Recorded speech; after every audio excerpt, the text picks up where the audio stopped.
When the members of Minnesota's drought task force convene, it's like when the Avengers assemble. Circumstances aren't great. Over 50% of the state is under severe drought, and over 80% is either severe or moderate drought. Randall Doneen, the DNR's Conservation Assistance and Regulations Section Manager, is also in charge of facilitating the task force. It's the first time you guys are convening in a decade, so why haven't you guys met in the past 10 years? Well, because we haven't had drought conditions like this in the past 10. The statewide drought plan has different phases of drought.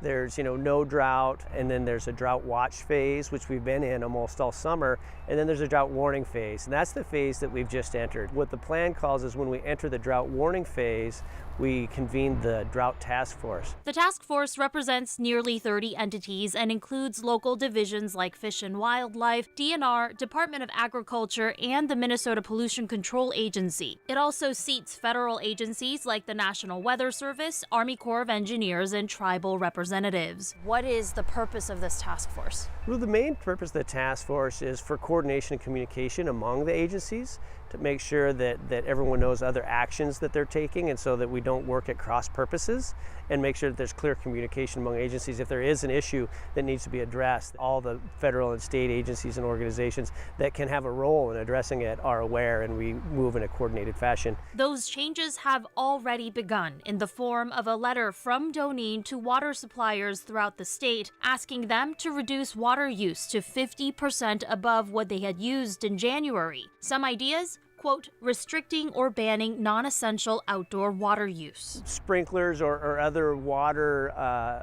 devices that continue running, I would not use those. I've heard stories out of California where there are enforcers who go around and they're like, we see a leaky sprinkler that's not supposed to be on right now, and they get written up and they get a ticket for it. Will we ever get to that place? Well, some communities already have ordinances in place for limitations on irrigation, and I've been talking to some of those, and they actually are enforcing those measures going out. But I think most communities at this phase are more about trying to get everybody educated about the drought conditions, the importance of water conservation, and trying to get people to, on their own, voluntarily reduce their water usage, especially outdoor irrigation.